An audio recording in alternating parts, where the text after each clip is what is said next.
Côté rouge, pardon, le robot est rouge, mais côté Golgoth. jaune, donc l'équipe Golgoth face à l'Ensimelec, côté bleu. Un tonnerre d'applaudissements pour ces deux équipes. Allez, il faut encore tout donner, il n'y a plus très longtemps à tenir, je vous assure. Ok, les équipes sont prêtes, on va aller assez rapidement puisque tout le monde est prêt, les arbitres confirment, on est prêt. Le public, vous êtes prêts?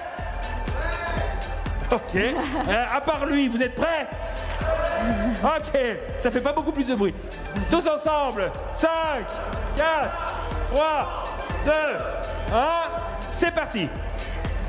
On lance la girouette, on lance les deux robots. Les deux robots sont en cours de déplacement.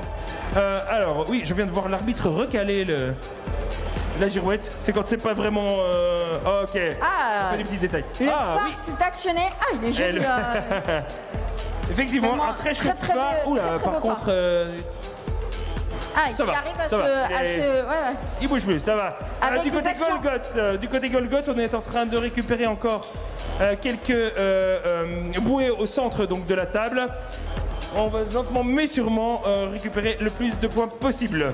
Et sur l'autre équipe, en fait, il y a, un nombre de points qui se fait en direct, donc avec un affichage numérique. Et il y a déjà eu une manche à air qui a été relevée. Et toujours une action sur les robots. Ah, attention, on a un petit choc sans être... Attention, Ah, si. malheureusement... Pas l'impression qu'il y ait eu de choc violent, on va dire, mais par contre, il y a quand Ah, même eu oula. un bon contact. J'ai l'impression que du côté de l'Ensim, pardon, Il pas a une- l'Ensim. Si, c'est ça, Si, c'est Ensimelec. ça. Il a une notion de rangement des bouées assez C'est particulière. ça, attention, on a failli avoir un deuxième choc. Je pense que le robot est comme très rapide. Ouais. Et du coup, forcément, il perd un peu, malheureusement, il perd un peu en précision pour ce qui gagne en rapidité. Il nous reste 10 secondes, mais je pense que les deux robots vont rester relativement à l'arrêt. Ah non, Ah non, non, il on est repart. reparti du côté de Et il y a l'Ensimelec. une détection, je sais pas si tu as vu. Alors oui, de l'autre côté. oui, bien sûr. Ah, et ils ont mis Et les ils sont deux quand phares. même restés dans leur zone. Malheureusement, Ah. ça fait beaucoup d'actions après la fin du temps imparti. On va laisser les arbitres discuter de ça. En tout cas, c'est fait exprès le tremblement ou c'est un acerbe un peu... Eh ben, c'est pour justement montrer qu'il y a du vent qui souffle. D'accord. Donc c'est fait exprès. Voilà, ça répond à la question. Il faut pas que j'utilise mon micro, mais voilà, c'était naturel. Ok, mais en tout cas, chouette. Voilà. Mais c'est étonnant. Je crois qu'il fallait plus d'actionneurs. D'accord. Vous vous débrouillez avec les arbitres. Sur cette table numéro 1, ma chère Ségolène, on est en cours de préparation. Très très beau match de CFA Instabot à ma droite du côté bleu qui va affronter Ensimelec à ma gauche en jaune. Donc les équipes sont-elles prêtes? Oui, les arbitres sont prêts. Est-ce que le public est prêt? Oui. Donc 5, 4, 3, 2, 1, c'est parti. La girouette tourne. Alors, du côté Mégalot, on va tout de suite vers le phare. D'accord.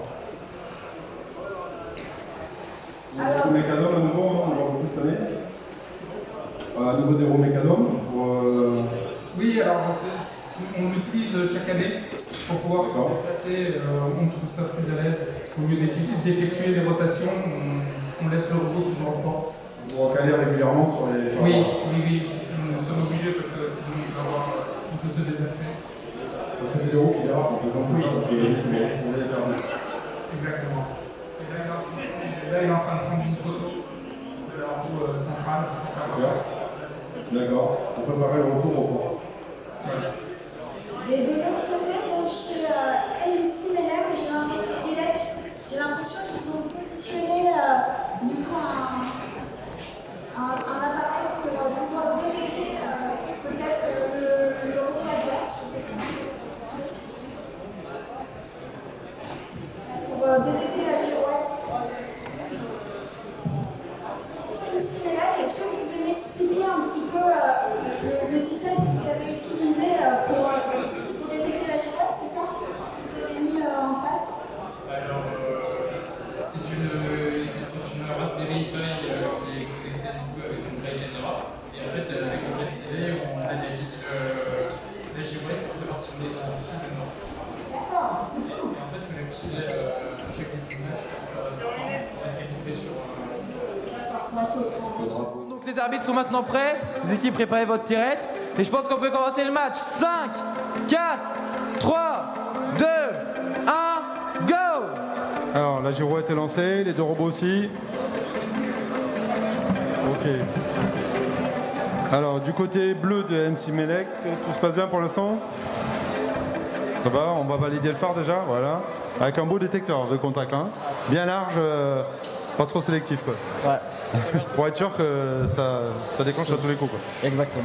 Ok. Et le phare qui vient d'être activé du côté de Roboticam. Maintenant, il compte aller voir les manchères, les gobelets. Il va essayer, en tout cas, me dit l'équipe.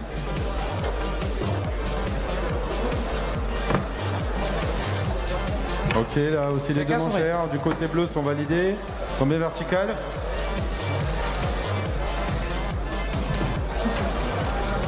Alors, est-ce que vous allez chercher les bouées sur les écueils ou vous vous contentez de ce qui est sur le plateau? Que sur le plateau pour moi. D'accord. Bon, déjà c'est pas mal, pour l'instant ça se passe bien. Il manque juste une paire à finir, voilà, c'est bien. Cool. Et donc 4 paires a priori sur le port. Normalement, on doit le faire avec la caméra qu'on a, la balise fixe. On doit le faire avec la balise fixe qu'on a. D'accord, ok. Et le robot du côté de Roboticam qui a essayé de ramener les bouées dans le port, mais qui visiblement n'a pas trop réussi. Et qui a déployé ses pavillons un petit peu trop tôt au niveau du chrono. Et qui du coup là attend juste la fin du match. Un petit peu déçu, j'ai l'impression quand même. Ils auraient espéré un petit peu mieux. Ok, le pavillon est tissé. C'est la juste fin du après. match. Un peu stressé là, hein, sur la fin de match. Bah, normalement, il très devrait bon partir vers la zone sud, mais je ne sais pas ce qui s'est passé. Je crois qu'il ne s'est pas connecté à la cam. Ah bon? Ah oui, c'est vrai, vous avez en option là-bas la Raspberry reconnaissance. Pi 4 avec une Pi caméra. Donc, Bon, il y a une procédure de secours, donc s'il n'est pas connecté, il choisit une zone au hasard? zone nord par défaut, oui. Ok. Je sais, on l'a validé, mais... Je sais. Donc ça discute un peu sur le pavillon qui est pas censé trembler, c'est ça? Oui, mais c'est le vent, ça présente la navigation. Ouais, c'est comme si vous agitiez le pavillon, quoi. Ouais. Alors, quel est le message du pavillon?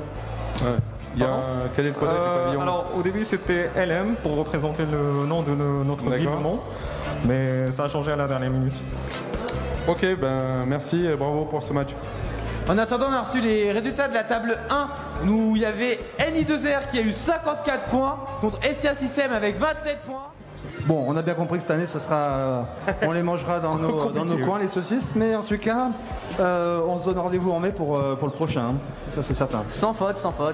On promet un barbecue si possible. Bon, Evolutech, donc c'est l'association de 3 écoles, donc l'IPITA, l'IPSA et l'EPITech. Et vous avez donc encore une fois conçu un robot toujours en orange, hein, c'est la stratégie d'Evolutech, et qui est, me semble plutôt, en tout cas, efficace, non? C'est bien ça? C'est ça, on a fait 2 fois le même robot qui peut faire toutes les actions de la table. Donc on peut se permettre de pouvoir attribuer les tâches selon le moment sur le robot. Ils ont une chance ou pas? Parce qu'en entendant dire qu'ils peuvent faire toutes les actions du jeu. Ça peut arriver. Bon, en tout cas, on vous souhaite bonne chance à tous les deux. Et je vous propose de donner le top départ de ce match. MC Melek, Evolutech, mesdames et messieurs, attention. 5, 4, 3, 2, 1, go! C'est parti, le match vient de démarrer. Les deux robots sortent de leur zone de départ. Et nous avons déjà des gobelets d'attraper. Côté Evolutech, c'est déjà 3 dans les mains, ou dans les pinces des robots. Et nous allons peut-être avoir, alors ça c'est efficace, c'est un système d'attrapage de 4 gobelets avec des ventouses, alors que le phare est déjà déployé. Du côté d'NC Melek, on s'est repéré, on a déjà positionné 2 bouées rouges, donc et puis 3 bouées vertes. Et maintenant, le but du jeu c'est de s'éviter, c'est ce qui s'est bien passé correctement entre l'NC Melek et Evolutech. Et maintenant, les gobelets sont de nouveau encore une fois attrapés. Et Evolutech va les positionner. Aïe aïe aïe aïe aïe, du côté de notre robot de NC Melek, il y a eu un petit peu la détection du bord qui n'a pas été identifié, puis le robot a dû s'arrêter. A priori, c'est perdu, hein. C'est ce qui me semble être la raison la plus probable de cet arrêt. Et le robot donc de Evolutech a la place libre pour continuer et mettre ses gobelets. Nous sommes à encore 25 secondes avant la fin du match. 25 secondes, c'est encore la possibilité de marquer des points en positionnant ces balises vertes et rouges dans les chenaux. Et voici 2 gobelets représentant ces balises positionnées. Ah, ils vont se gêner là? Ou ils viennent juste rentrer au port? Allez, il nous reste 15 secondes. 15 secondes, il est à l'arrêt. On va voir. Est-ce qu'ils doivent se ranger au nord? A priori, oui. Donc, il y en a un qui est bon. Ah, tiens, revoilà la sous-préfète. Le robot de Elsimelec qui repart et qui revient et qui lève son drapeau. Bravo. On peut les applaudir bien fort, en tout cas. Joli match. Voilà mon cher Baptiste, encore un joli match qui vient de se dérouler. C'est l'Elsimelec qui a rencontré l'Evolutech. Et puis maintenant, place aux arbitres pour compter les points.